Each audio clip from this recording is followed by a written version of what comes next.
اعوذ باللہ من الشیطان الرجیم، بسم اللہ الرحمن الرحیم۔ السلام علیکم ناظرین، امید ہے آپ سب خیریت سے ہوں گے۔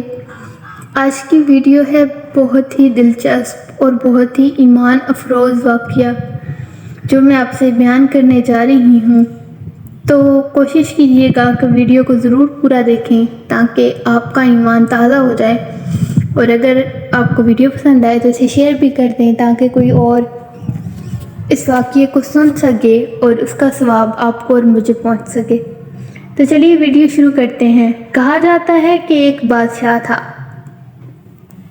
اور یہ ترکی کا بادشاہ تھا جس کا نام بختو کبیر تھا، اور اس کی کوئی اولاد نہ تھی۔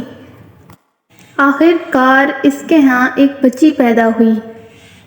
جب وہ بچی بڑی ہوئی تو اسے پاگل پن لاحق ہو گیا اور وہ لوگوں سے دور دور رہنے لگی۔ بادشاہ کو بھی اس بات کی خبر ملی کہ تمہاری بیٹی کا ذہنی توازن ٹھیک نہیں ہے۔ بادشاہ نے یہ سن کر بڑے بڑے کرندے شہروں میں بھیج دیے اور اعلان کر دیا کہ جو بھی میری بیٹی کا اعلان کرے گا میں اس سے اس کی شادی کر دوں گا۔ یہ اعلان سن کر بہت سے طبیب آئے اور اس بچی کا علاج شروع کر دیا، لیکن اسے کوئی بھی افاقہ نہ ہوا۔ بادشاہ یوں کرتا تھا کہ جو شخص اس بچی کا علاج نہ کر پاتا تھا وہ اسے قتل کر دیتا تھا۔ جب حضرت حسن بصری رضی اللہ تعالیٰ عنہ کو اس بات کا علم ہوا تو آپ نے سوچا کہ مجھے اس مصیبت سے لوگوں کو نجات دلا دینی چاہیے۔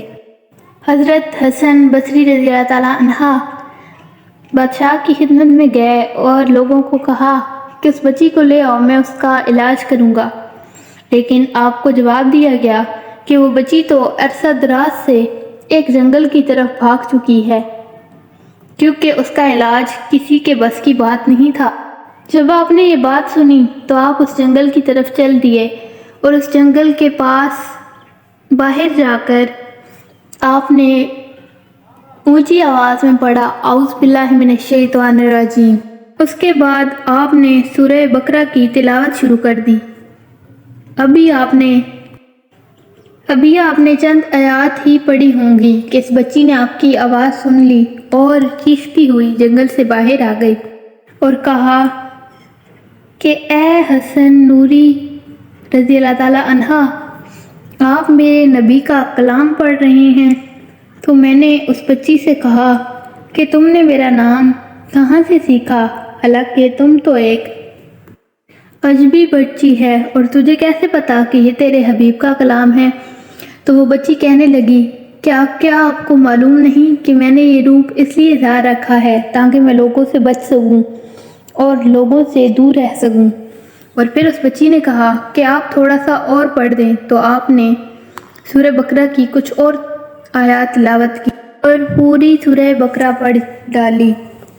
اس کے بعد آپ نے اس بچی سے کہا کہ بہت ہی افسوسناک بات ہے کہ تو نے اپنی یہ حالت بنا رکھی ہے۔ تو اس بچی نے کہا کہ میں نے اپنی حالت اس لیے بنائی ہے کہ میں لوگوں سے دور رہنا چاہتی ہوں، مجھے لوگ پسند نہیں ہیں، اسی لیے میں نے اپنی یہ حالت بنا رکھی ہے۔ تو آپ نے کہا کہ اچھا ٹھیک ہے، تم میرے ساتھ بادشاہ کے پاس چلو تاکہ میں بادشاہ کو جا کر تمہارے ملنے کی خبر دوں اور وہ تمہاری شادی مجھ سے کر دیں۔ تو وہ بچی کہنے لگی کہ آپ کو مجھ سے شادی کر کے کوئی فائدہ نہیں ہوگا، کیونکہ میں کسی کی طرف بھی راغب نہیں ہوں اور مجھے لوگوں سے دوری پسند ہے، مجھے لوگ نہیں پسند۔ تو آپ نے کہا کہ جب میری تم سے شادی ہو جائے گی اور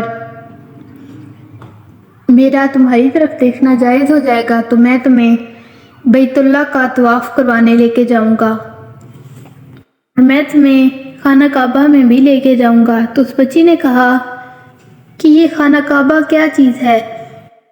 آپ رحمت اللہ علیہ نے اسے کہا کہ کعبہ اللہ تعالیٰ کا گھر ہے جہاں پہ لاکھوں مسلمان عمرہ اور حج کرنے کے لیے جاتے ہیں۔ یہ بات سن کر اس بچی نے آسمان کی طرف دیکھا اور کہا کہ اے پروردگار، میں تیری بندی ہوں، میں نے تیری اطاعت کی خاطر اپنا گھر بار